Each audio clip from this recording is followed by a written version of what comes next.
નમસ્કાર મિત્રો, હું છું મુકેશ ઢાપા, એડવોકેટ. માણસનો સૌથી કોઈ જો મોટો દુશ્મન હોય ને તો એ પોતાનું અજ્ઞાન છે. અને આવી જ હું કાયદાના જ્ઞાનની વાતો લઈને તમારી સમક્ષ આવી રહ્યો છું. તો આજે હું તમને જમીનની 7/12 અંદર જમીનની વહેંચણી કઈ રીતે થાય તે વિશે હું તમને આજે વિસ્તૃત માહિતી આપવાનો છું.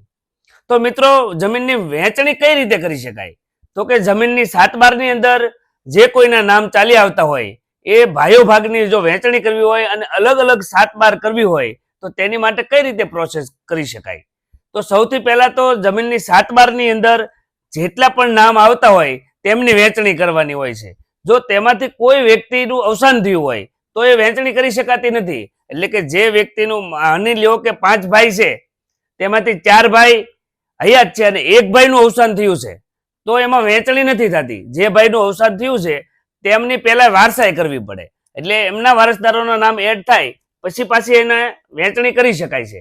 એટલે કે સૌથી પહેલા કે જમીનની અંદર જે 7/12 અંદર જેટલા નામ આવતા હોય તે તમામ હયાત હોવા જોઈએ, તે જ વ્યક્તિ જમીનની વહેંચણી કરી શકે. ત્યારબાદ જમીન તમારી ટાઇટલ ક્લિયર હોવી જોઈએ. એટલે કે જમીનની અંદર કોઈ લોન, ધિરાણ, મંડળી, કોઈ વસ્તુનો બોજો ચાલી આવતો ન હોવો જોઈએ. જો કોઈ બોજો હોય તો વહેંચણી શક્ય નથી. એટલે સૌથી પહેલા તો જમીનની 7/12 જે હયાત વ્યક્તિઓ છે એ હયાત હોવા જોઈએ, બોજો ન હોવો જોઈએ. ત્યારબાદ શું કરવાનું છે કે સ્થળ ઉપર તમારે પહેલેથી નક્કી કરેલું હોવું જોઈએ કે આપણી જે જમીન છે એ જમીનના આપણે ભાઈઓ ભાગની સ્થળ ઉપર કઈ રીતે વહેંચણી કરી છે. પહેલા સ્થળ ઉપર તમારે એનો વહેંચણી કરવી પડે. ત્યારબાદ તમે કોઈ વકીલ પાસે કે કોઈ કાયદાના જાણકાર પાસે કે કોઈ માહિતી ધરાવતા હોય તેવા વ્યક્તિ પાસે જઈ અને 300 રૂપિયાના સ્ટેમ્પ પેપર ઉપર એક વહેંચણીનો કરાર બનાવવાનો હોય છે. એટલે એ કરારની અંદર ખૂબ ધ્યાન રાખવાનું છે કે તમે સ્થળ ઉપર જે રીતે વહેંચણી કરી છે એ તમામ માહિતી તમારે તે કોઈ પણ જાણકાર હોય કે વકીલ હોય તેને પૂરેપૂરી આપવાની હોય છે. જો તમે માત્ર જમીનનું ક્ષેત્રફળ જાણી લો કે 4 ભાઈ હોય અને 20 વીઘા જમીન હોય તો બધાને 5-5 વીઘા આપે, એવી રીતે જો સાદું લખાણ કરી નાખશો તો 7/12 તો અલગ થઈ જ જાય છે. વહેંચણી તો થઈ જશે, પરંતુ ભવિષ્યની અંદર એમાં ઘણા બધા પ્રશ્નો ઊભો થઈ શકે. એટલે જ્યારે તમે વહેંચણીનો કરાર બનાવો ત્યારે તમારે અંદર નાની નાની ચોખવટ અને ઝીણવટ ભરી માહિતી પણ લખવાની હોય. જેવી કે તમે જમીનની જ્યારે વહેંચણી કરો છો, ભાગ પાડો છો, તો 20 વીઘા સંયુક્ત જમીન હોય અને એમાં તમારે 4 ભાગ પાડવાના હોય તો એમાં એક કૂવો હોય, વીજ કનેક્શન હોય. એટલે તો આ ભાગની અંદર કોને આવે? કૂવો જેને ભાગમાં આવે છે એ કૂવાવાળી જમીન જેના ભાગમાં આવે એ વ્યક્તિએ અન્ય ભાગમાં આવેલા ભાઈને એ કૂવામાંથી પાણી લેવાનો હક દેવાનો છે, એ કૂવા સુધી આવવા માટેનો રસ્તો આપવાનો છે. કોઈ જમીનની અંદર કોઈ વૃક્ષો, ઝાડ આવતા હોય, જમીનની અંદર કોઈ રહેવા માટે સંયુક્ત ભેગા હોય ત્યારે કોઈ મકાન બનાવેલું હોય, કોઈ મિલકત હોય જમીનની અંદર, તો આ બધાની સાથે જ વહેંચણી કરી નાખવાની હોય છે. પહેલો ભાઈ હોય, બીજો ભાઈ હોય, 3 ભાગ કે 4 ભાગ પડ્યા છે તો તેમને ચાલવા માટે કેટલા, જમીનની કઈ દિશાએ કેટલા ફૂટનો રસ્તો મૂકેલો છે, આ જમીનમાં જવા માટેના કેવા કેવા હક્કો છે.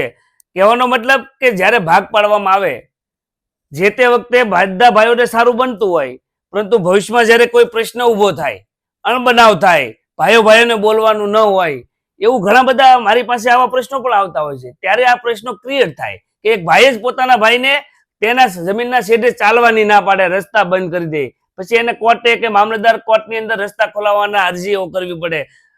આવા ઘણા બધા પ્રશ્નો ઊભા થતા હોય. એટલે સૌથી પહેલા જમીનની અંદર ભાગ પાડતા પહેલા બધી જ ભાઈઓ સાથે બેસી અને એની ચોખવટ કરેલી હોવી જોઈએ. તમે જેટલી માહિતી આપશો એટલી માહિતી વકીલ લખવાના છે. એટલે સૌથી પહેલા આ બધી ક્લિયર કરી વકીલને સંપૂર્ણ માહિતી આપો. તમારી 7/12 ઉતારાની જે નોંધની હોય 6 નંબરની, એ તમામ નોંધની નકલોની પણ જરૂર પડે. બોજા મુક્તિ કરવાની હોય, જો બોજો હોય તો બોજા મુક્તિનો દાખલો પણ લેવો પડે. અને ત્યારબાદ એક 300 રૂપિયાના સ્ટેમ્પ ઉપર તેનું એક વહેંચણીનો કરાર બનતો હોય છે. અને ત્યારબાદ આ 7/12 અલગ અલગ ભાઈઓની અલગ અલગ 7/12 જેના ભાગમાં જેટલું ક્ષેત્રફળ આવે એની અલગ 7/12 બનતી હોય છે. હમણાં ગુજરાત સરકારમાં અમુક તાલુકા અને અમુક જિલ્લાની અંદર એવું છે કે 7/12 જે છે 8 એ સંયુક્ત જ રાખે છે, વહેંચણી કર્યા બાદ પણ સંયુક્ત રાખે છે. અને એના જે નામ આવે એ નામની અંદર જ લખી નાખે કે આ ભાઈની ભાગની અંદર આટલી જમીન છે, આ ભાઈના ભાગની એટલી જમીન છે. એટલે 7/12 એક છે, અંદર જ નામ અંદર આવે કે એટલું ક્ષેત્રફળ છે. જોકે અહીંયા હું તો મહુવાથી છું અને મહુવાની અંદર તો હજી 7/12 અલગ કરવાની સિસ્ટમ છે, પરંતુ મને ખ્યાલ છે કે ઘણા બધા તાલુકા અને જિલ્લાઓની અંદર હવે આ નવી અપડેટ વાળી સિસ્ટમ પણ લાગુ પડી છે. એટલે આ વહેંચણી કરાર ખૂબ મહત્વનો છે. વહેંચણી કરાર ઘણા બધા લોકો છે ને વકીલ પાસે કામ કર્યા પછી એ પોતાને જમીનની 7/12 નોખી થઈ જાય ત્યારબાદ એની પાસે આ વહેંચણી કરાર હોતો નથી, કારણ કે ઓરિજિનલ જે છે કરાર એ તો મામલતદાર કોર્ટ ઈદરાની અંદર જમા કરાવવાનો હોય છે.